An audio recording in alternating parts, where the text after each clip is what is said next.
चलो विद्यार्थी मित्रों આપણે જોઈએ સ્વાધ્યાયનો દાખલા નંબર 6 શું કીધેલું છે ત્રણ કેપેસિટર એકબીજાના શ્રેણી જોડાણમાં છે અને વિદ્યુત સ્થિતિમાન આપણને આપી દીધું છે 120 મતલબ કે બેટરીનો જે પેઢી છે આપણને આપી દીધું છે 120 હવે તમે જરાક જોજો આપણને શું શોધવાનું છે એ જરાક જોઈએ પહેલા એ વિભાગની અંદર આપણને એવું કીધું છે કે આ ત્રણેયનો સમતુલ્ય કેપેસિટન્સ શોધો હવે એ શોધતા પહેલા આપણને એ પણ ખબર હોવી જોઈએ કે આ બધાના બે છેડા વચ્ચેના વિદ્યુત સ્થિતિમાનના તફાવત કેવા રહેવાના છે અલગ અલગ ચાલો તો આ બધાના બે છેડા વચ્ચેના વિદ્યુત સ્થિતિમાનના જે તફાવત છે બધાના કેવા છે બોલો તો જરા અલગ અલગ તો ચલો પહેલા આપણે શું જોઈએ છે સંતુલ્ય કેપેસિટન્સ તો અહીંયા જરા જોઈએ એકનું કેપેસિટન્સ કેટલું છે કારણ કે C1 C2 C3 C કોઈ કહેશે શા માટે કારણ કે બધાનું કેપેસિટન્સ કેવું છે એક સરખું રકમમાં આપેલું છે અલગ અલગ હોત તો આપણે અલગ અલગ ગણતરી કરતે કેટલું છે બોલો તો જરા 9 પાઇકોફેરેડ ઓપન 9 પાઇકોફેરેડ ને આપણે ફેરેડમાં ફેરવીશું તો બી ચાલશે અને નહીં ફેરવીએ અત્યારે તો બી ચાલશે કારણ કે આપણે જરૂર પડશે ત્યારે આપણે પાઇકોફેરેડ ને ફેરેડમાં આપણે ફેરવી દઈશું તો હવે આપણે જોઈએ છે શું એ જરા જોઈએ પાઇકોફેરેડ ચલો વિદ્યાર્થી મિત્રો આપણે જોઈએ છીએ પહેલા વિભાગમાં સંતુલ્ય કેપેસિટન્સ હવે યાદ કરો સંતુલ્ય કેપેસિટન્સ ની અંદર શ્રેણી જોડાણનું સૂત્ર કયું હતું 1/C1 1/C1 1/C2 1/C3 યાદ છે ને અવરોધ કરતા ઊંધું કેપેસિટર માં શું આવે અવરોધ કરતા અલગ આવે તો 1/C ના 1/C બોલો 1/C1 નું મૂલ્ય કેટલું છે 9 તો 9 1/9 અને આનું મૂલ્ય પણ કેટલું છે 1/9 આધાર બધાના સરખા છે તો શું લખાય 1/C = 1 + 1 + 1 આપોન કેટલા થયા 9 તો 1/C = 3 આપોન કેટલા થયા 9 હવે 3 તેરીને 9 તો આપણે અહીં છેદમાં કેટલા આવશે બોલો તો જરા 3 તો C = કેટલા થયા 3 પાઇકોફેરેડ ચલો આ એક મૂલ્ય આપણને મળ્યું પરંતુ બીજું જે આપણને મૂલ્ય શોધવાનું કીધું એ કંઈક અલગ છે શું કીધું ખબર આના બે છેડા વચ્ચેનો વિદ્યુત સ્થિતિમાનનો તફાવત આના બે છેડા વચ્ચેનો વિદ્યુત સ્થિતિમાનનો તફાવત અને C3 ના બે છેડા વચ્ચેનો વિદ્યુત સ્થિતિમાનનો તફાવત શોધો ઉભા હવે આપણે અહીંયા દ્વિવિભાગ ગણવો હોય તો તમને એ ખબર હશે કે શ્રેણી જોડાણમાં દરેકનો વિદ્યુત સ્થિતિમાનનો તફાવત કેવો હોય અલગ અલગ પરંતુ વિદ્યુતભાર બધામાંથી પસાર થતો વિદ્યુતભાર કેવો મળે સરખો તો ઉભા કુલ વિદ્યુત સ્થિતિમાન આપણને કેટલું મળે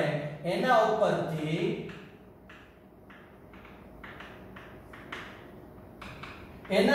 આપણે વિદ્યુતભાર શોધી નાખીએ અને વિદ્યુતભાર પરથી આપણને બે છેડા વચ્ચેનો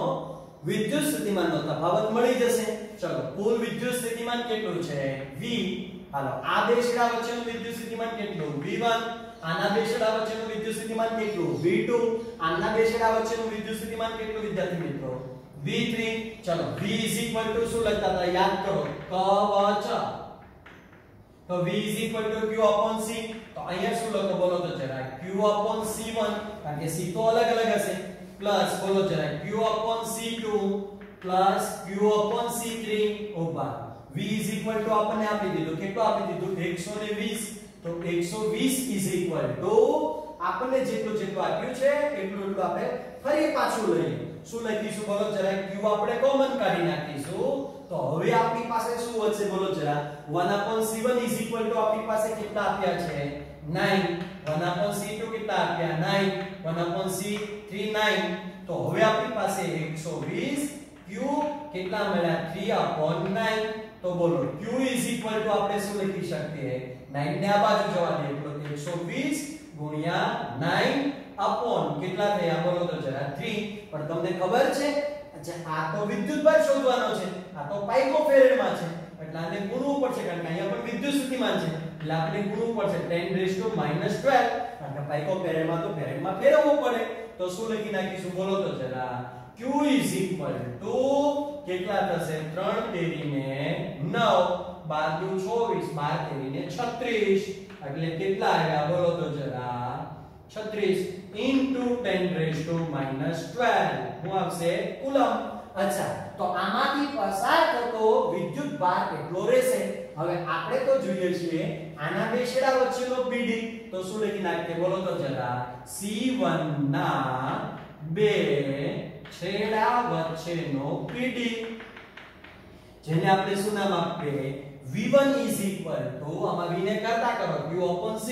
તો Q/C1 કારણ કે વિદ્યુતભાર બધામાં સરખો પસાર થશે એટલે Q જ લખી શકાય બોલો ચલો કેટલા આપ્યા છે બોલો તો જરા 360 * 10⁻12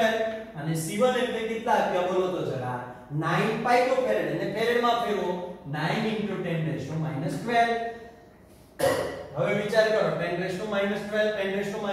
કેવા થઈ ગયા કેન્સર 9 36 એટલે જવાબ કેટલો આવશે બોલો જરા 40 વોલ્ટ ચલો આવી રીતે હવે આપણે બીજાના બે છેડા વચ્ચેની વાત કરીએ તો શું લખી નાખીએ C2 ના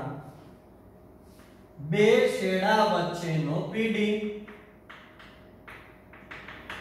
બોલો એને આપણે નામ શું આપણે આપી દઈએ V2 = Q/C2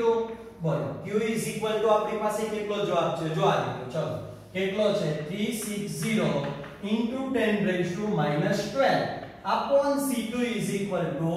કેટલા આપ્યા છે કારણ કે એ તો C1 C2 C3 સરખા છે તો કેટલા છે 9 * 10⁻12 કેટલા થઈ ગયા કેન્સલ તો આનો જવાબ પણ કેટલો આવ્યો બોલો તો જરા 40 ઓહ્મ ચલો હવે આપણે શું લખી નાખીએ C3 ના બે છેડા વચ્ચેનો PD જેને આપણે શું નામ આપીએ V3 = Q/C3 બોલો Q આપણે કેટલા મેળવ્યા છે 360 * 10⁻12 upon કેટલા થયા 3 પાઇકોફેરેડ ને ફેરેડમાં ફેરવો 12 કેવા થયા કેન્સલ તો આનો જવાબ પણ કેટલો આવ્યો 40 વોલ્ટ તો આના બે છેડા વચ્ચેનો 40 વોલ્ટ આના પણ બે છેડા વચ્ચેનો PD 40 વોલ્ટ અને આના પણ છે બે છેડા વચ્ચેનો PD 40 વોલ્ટ હવે તમે તો એવું કહેશો કે સરજી તમને એવું કહેતા હતા ને કે શ્રેણી જોડાણમાં વિદ્યુત સ્થિતિમાન અલગ હોય હા અલગ જ હોય તો અહીંયા કેમ સરખો મળ્યો ભાઈ સરખો મળ્યાનું કારણ એ છે કે આપણે થિયરીમાં ભણાવ્યું હતું કે જો કેપેસિટન્સ બધાના સરખા હોય તો શ્રેણી જોડાણની અંદર PD પણ કેવો મળે સરખો અહીંથી તમે ડાયરેક્ટ ગણતરી કરતે તો પણ ચાલતે અહીંથી પણ જવાબ આપણી પાસે આવી જશે પરંતુ જો બધાના કેપેસિટન્સ અલગ આપ્યા હોય તો આપણે જે શોર્ટ ટ્રીક કરવાનું વિચારીએ કે દાખલા તરીકે અહીંથી ડાયરેક્ટ જવાબ મેળવવાનો કારણ કે અહીંથી ડાયરેક્ટ જવાબ આપણે મળી જ જાય આ ત્રણે ત્રણ 20 સરખા છે બરાબર તો આનું મૂલ્ય 120 હોય તો 3v એટલે v = 40 તો ત્રણે ત્રણનો 40 મળી જ જાય એનો સવાલ જ નથી કારણ કે તો અહીંથી ડાયરેક્ટ જવાબ આવતો હતો v'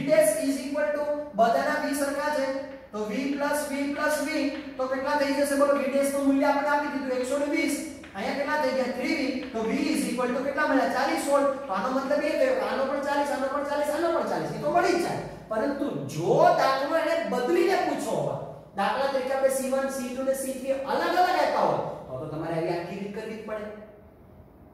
તો ડાયરેક્ટ રીત થાય જ નહીં એટલા માટે આપણે એવો વિચારીને આખો દાખલો મૂક્યો છે ને આખો દાખલો ગણ્યો છે જેને કારણે શોર્ટ ટ્રીક મારવાથી દાખલાનો જવાબ આવે નહીં એટલા માટે આપણે આખો દાખલો શોધ્યો છે એટલે આખો દાખલો શોધ્યો એટલે પહેલા Q શોધી લેવાનો Q ઉપરથી V મળી જશે V1 મળી જશે Q ઉપરથી V2 મળી જશે અને V3 પણ મળી જશે એટલે દાખલાની રીત ફરજિયાતપણે આવી જ કરવાની છે થેન્ક યુ વેરી મચ આના પછીનો આપણે જોઈએ નેક્સ્ટ દાખલો